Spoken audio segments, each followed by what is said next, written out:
सरकार यूसीसी को लागू करने के लिए पूरी तरह से तैयार है। यही वजह है कि पूरे देश में यही एक मुद्दा गरमाया हुआ है। विरोधी इस पर बीजेपी को जमकर घेर रहे हैं, जबकि कुछ अराजक तत्व इस मुद्दे पर देश की जनता, खासकर मुस्लिमों को भटकाने का काम कर रहे हैं। हाल ही में ये मुद्दा तब और ज्यादा तेज हो गया जब खुद देश के प्रधानमंत्री नरेंद्र मोदी ने यूसीसी पर बयान दे दिया। आजकल हम देख रहे हैं कि यूनिफॉर्म सिविल कोड के नाम पर ऐसे लोगों को भड़काने का काम हो रहा है।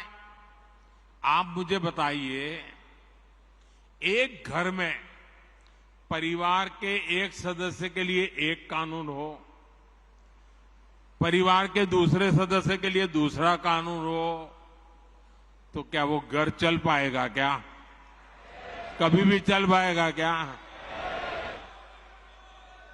फिर ऐसी दोहरी व्यवस्था से देश कैसे चल पाएगा?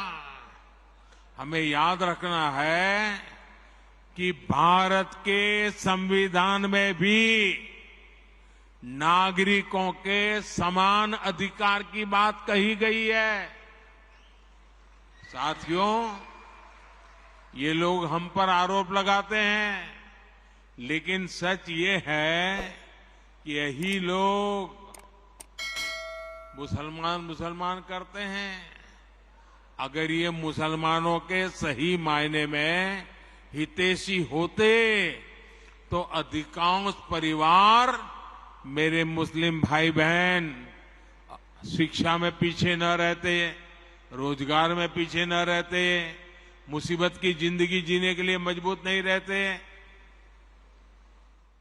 और सुप्रीम कोर्ट ने बार बार कहा है, सुप्रीम कोर्ट डंडा मारती है, कह रही है कॉमन सिविल कोड लाओ, लेकिन ये वोट बैंक के भूखे लोग।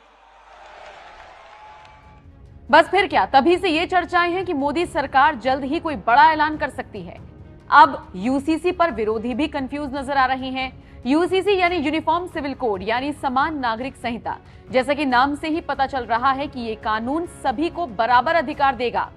अब इस कानून पर विरोध कैसा? लेकिन राजनीति चमकानी है तो विरोधी तो एक्टिव होंगे ही, इसीलिए तमाम विरोधी यूसीसी को सही मानते हुए भी इसका विरोध करते दिख रहे हैं। लेकिन इसी बीच बसपा सुप्रीमो मायावती ने अपना स्टैंड साफ कर दिया है।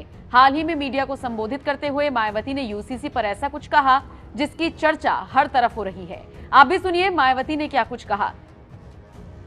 यूनिफॉर्म सिविल कोड यूसीसी पर बीएसपी की क्या प्रतिक्रिया है, उसके संबंध में बीएसपी का ये कहना है कि यहाँ विशाल आबादी वाले अपने भारत देश में हिंदू, मुस्लिम, सिख, ईसाई, पारसी व बौद्ध आदि इन विभिन्न धर्मों को मानने वाले लोग रहते हैं, जिनके हर मामले में रहन सहन व जीवन शैली आदि के अपने अलग अलग से तौर तरीके, नियम एवं रस्म रिवाजें हैं, जिसे नजरअंदाज नहीं किया जा सकता है। लेकिन वहीं दूसरी तरफ ये बात भी काफी हद तक सोचने वाली है कि यदि यहाँ सभी धर्मों के मानने वाले लोगों पर हर मामले में एक समान कानून लागू होता है, तो उससे देश कमजोर नहीं बल्कि मजबूती होगा। साथ ही लोगों में आपसी सांप्रदायिक सद्भाव व भाईचारा आदि भी पैदा होगा। ये बात भी कई हद तक सही है, जिसे खास ध्यान में रखकर ही भारतीय संविधान की धारा 44 में समान सिविल संहिता यानी कि यूनिफॉर्म सिविल कोड यूसीसी को बनाने पर प्रयास वर्णित है, उसका जिक्र किया गया है। लेकिन इसे जबरन थोपने का प्रावधान बाबा साहब डॉक्टर भीमराव अंबेडकर के संविधान में निहित नहीं है और इसके लिए जागरूकता व आम सहमति को श्रेष्ठ माना गया है। जिस पर अमल न करके अब इसकी आड़ में संकीर्ण स्वार्थ की राजनीति करना देश हित में सही नहीं है, जो इस समय की जा रही है। क्योंकि संविधान की धारा 44 में तो समान सिविल संहिता बनाने का प्रयास तो वर्णित है, लेकिन इसे थोपने का नहीं। इसलिए इन सब बातों को खास ध्यान में रखकर ही तब फिर बीजेपी को देश में यूसीसी को लागू करने के लिए कोई कदम उठाना चाहिए था।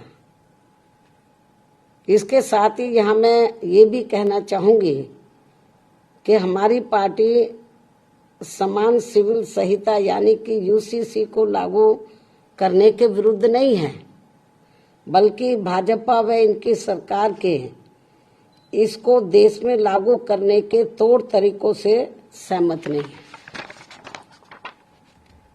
तो सुना आपने मायावती ने यूसीसी पर क्या बयान दिया। बहरहाल अब आप इस खबर पर क्या राय रखते हैं, कमेंट करके जरूर बताएं।